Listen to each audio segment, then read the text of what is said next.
ఎక్కడ చూసినా కల్తీ కల్తీ. ఈ మహమ్మారిని అడ్డుకోవడంలో అధికారులు విఫలమవుతూనే ఉన్నారు. తాజాగా బీర్లో చెత్త చెదారం నిండిన ఘటన మహబూబాద్ లో వెలుగు చూసింది. గంగా వైన్స్ లో అనంతారం గ్రామానికి చెందిన అనిల్ అనే యువకుడు కింగ్ ఫిషర్ బీర్ బాటిళ్లను కొనుగోలు చేసి ఇంటికి తీసుకువెళ్లాడు. బీరు బాటిళ్లను ఓపెన్ చేస్తూ ఉండగా ఒక బాటిల్ ఒక రకంగా, మరొక బాటిల్ మరొక రకంగా ఉన్నాయి.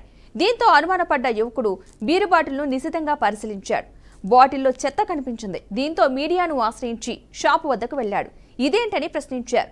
తయారీలోనే అలా వస్తే తామేం చేయగలమని వైన్స్ షాపు నిర్వాహకులు సమాధానమిచ్చారు. కల్తీ మద్యంతో ప్రాణాలు పోతున్నాయని ఎక్సైజ్ అధికారులు తనిఖీలు చేపట్టాలని వినియోగదారులు డిమాండ్ చేస్తున్నారు. షాపుపై వెంటనే చర్యలు తీసుకోవాలని డిమాండ్ చేస్తున్నారు.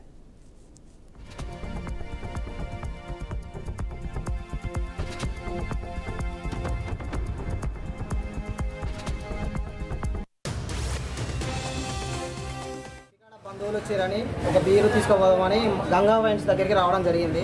తీసుకున్నాక ఇంటికి తీసుకుపోయి చుట్టాల దగ్గర పెట్టి ఓపెన్ చేద్దామని చూసే లోపు మొత్తం కల్తీ కలిసి వాసన, గుంబ వాసన వస్తుంది. ఇది వచ్చి మళ్ళీ గంగా వైన్స్ వాళ్ళని సిబ్బందిని అడిగితే మా తప్పేమీ ఉండదు, అది కంపెనీ నుంచే, కంపెనీ తప్పే, కంపెనీ వాళ్ళదే తప్పు అని చెప్పడం జరుగుతుంది.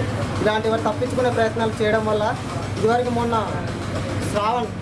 ఆయన పేరు శ్రావణను పాష చనిపోవడం అట్లనే జరిగింది. కల్తీ మద్యం తాగి చనిపోవడం జరిగింది.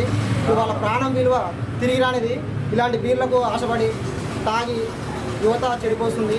బంధువుల కోసం తీసుకున్న బీరు ఒకవేళ వాళ్ళు తాగుంటే వాళ్ళ పరిస్థితి విషయం నుంచి చనిపోవడం జరిగితే వీడికి రావడం జరిగితే అప్పుడు ఏమనేటోళ్ళు, వీళ్ళు సీల్ తీసి ఉన్నవి, మీరు ఎక్కడ కల్తీ కలిపిరు అని మమ్మల్ని మీద తోయడం జరుగుతుంది. ఇంతవరకు ఈ బీర్ సీల్ తీయలేదు. ఈ బీరుకు తేడా చూడండి, ఇది చూడండి ఎంత దారుణం అంటే ఇది బెల్లం వాసన వస్తుంది, బెల్లం పానకం వాసన వస్తుంది. ఇంటికాడ బంధువు